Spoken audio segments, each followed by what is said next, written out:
How you doing?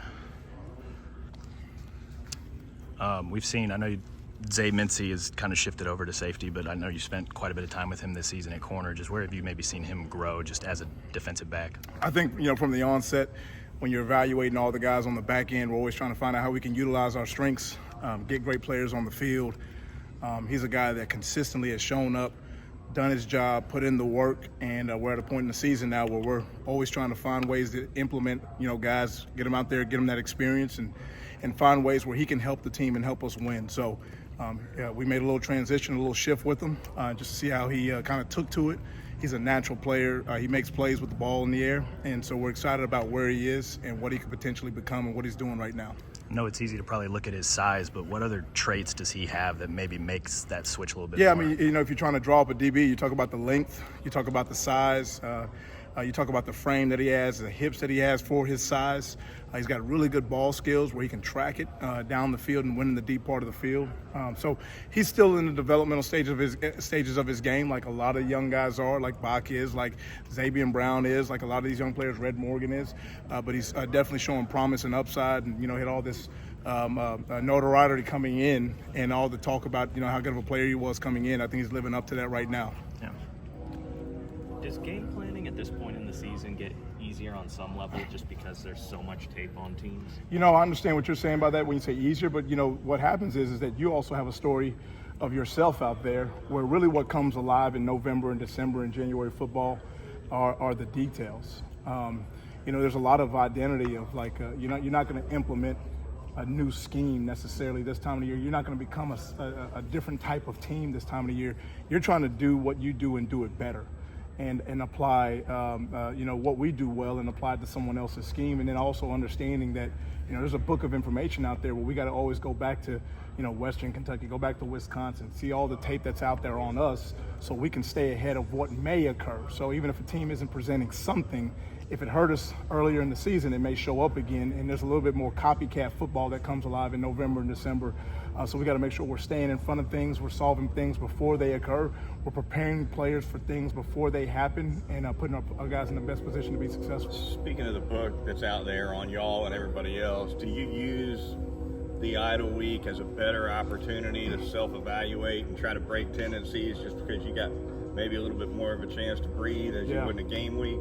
Absolutely. I think when you look at the bye week, and when you look kind of have a forward-thinking approach to it, the bye week is also a time where you can sit guys down in a one-on-one basis and improve the fundamentals and technique of their game. We had some of the DBs that were able to come over to the house. Just from a relationship standpoint, you're always trying to dig into those things to develop trust and always trying to move the needle in that direction. And then from a schematic standpoint, we're looking at, here's one addition that we can make, or maybe one subtraction that we can make where we can focus on, it's time on task right now. If you take an hourglass and turn it upside down, we all have the same amount of time during the week. It's where are you spending your time, and then what kind of return on investment are you going to get out of that time? So if we do add one thing or subtract one thing, we're just trying to stay in that sweet spot so we can line up what we're going to potentially call versus what we can anticipate them being in and get ourselves in the best position to go make plays. What have you seen from the LSU wide receivers so far? It seems like every year there's one or two receivers that they have that really stand out. And it's the same. Absolutely. I mean, they're throwing for over 330 yards a game. You see what they're doing in conference play. They rely on that their quarterback Nussmeier. He's got a live arm, 20 touchdown passes. And he's really spreading the field. They can throw it horizontally. They can throw it vertically. They understand the spacing and the timing of the pass game. I think they're down to the details of how they want to move the ball with the quarterback's arm. And when the game's on the line, you look South Carolina, you look at Ole Miss, LSU versus South Carolina, LSU versus Ole Miss.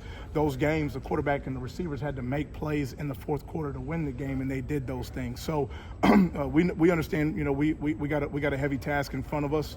The volume of throw game that they have and the amount of yards that they're throwing for, we got to put a really good plan together to put ourselves in a position to go out there on the road at LSU. We all know what those night games are like and what it's going to take to go come off with a W on the road.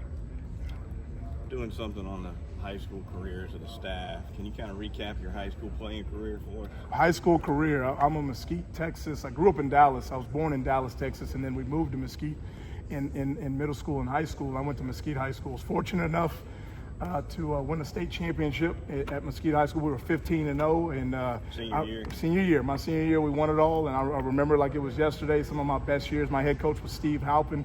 I still talk to him about once a month to this day. Those relationships and those bonds that you have, and just all the things you go through those formative years of your life. The people that are influential in your life.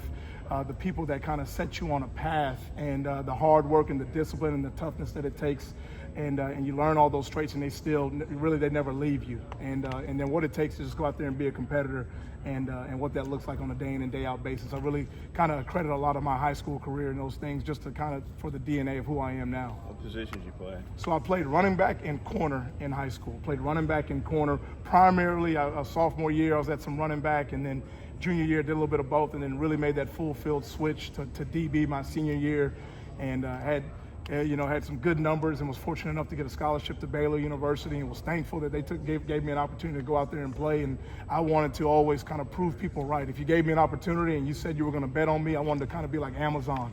I wanted to be like an Apple stock and say, hey, I'm going to make sure I prove you right, and just fortunate through my career for the people that have been in my life, and I'm just thankful. Did you have any teammates that made it to the pros? You know what? We didn't. And, I thought the team that we had our senior year, was going to be one of the guys. We had 10 guys sign D1 my senior year, and a lot of good college players. I think I was probably one of those guys that just was a really, really good college football player and wanted to stay with the game, and ended up coaching, but didn't have any guys that played professionally on my team. Some guys from the city in Mesquite, at North Mesquite. Terrell Brown was a corner, ended up going to the leagues. I think played like 8 to 10 years at corner in the NFL, played at Texas.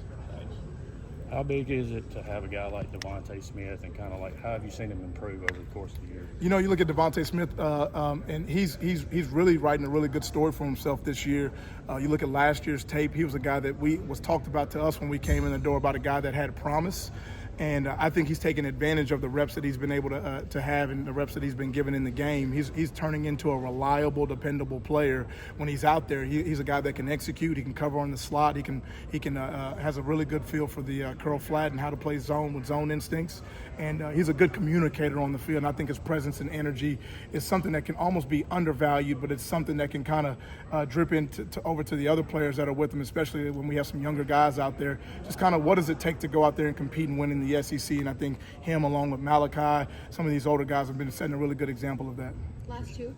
Seeing your defense, what they did against Missouri, and then seeing some of the struggles that LSU's offense had its last game, do you guys have any sense of momentum coming into this matchup? I think you're always as good as your last, people say your last game, your last day, your last play. We can certainly learn from things in the past and apply them for future reference. But we know that this is a one-week season. It's a one-week game. I think one moment is probably not enough volume of information to tell the story about any one team. This is a very capable and really, really good football team at LSU. We know they move the ball. They have the stats. They have the numbers. The film tells the story. They have playmakers on the outside. They got a really live and able quarterback, and they have an experienced coaching staff. So we understand what we're up against. We understand going on the road to Baton Rouge, what it's going to take, and we're just really preparing throughout the week and putting ourselves in the right mental space, the right physical space, and taking ourselves on the road to see what it's going to take to go win on the road. Were you able to see some growth from the younger cornerbacks coming off the bye week? A lot of times that's a big. I think when you get that bye week and you get a chance to kind of take a breath sometimes and focus on fundamental scheme, technique, you can kind of go backward before you go forward, and go back and reference some older tape, because you don't have the backstop of the next game coming up. So it gives you some space to kind of dig into the details. You can kind of go an inch wide and a mile deep into, hey, let's go back and look at how our technique has evolved from spring to summer to our first 3 games now in the SEC play. And I think those things are helpful for younger players, especially in these younger formative years that they have, in terms of how they're developing and how they're growing, and the one-on-one time, always establishing trust, building relationship, opening lines of communication, checking on the mental space of guys. All those things can kind of give you a breath of fresh air when you have that bye week, and guys getting away a little bit and giving themselves some space, and then kind of regrouping a little bit and coming in energized and really ready to attack the last piece of this thing in SEC play. Thank you. Thanks, guys.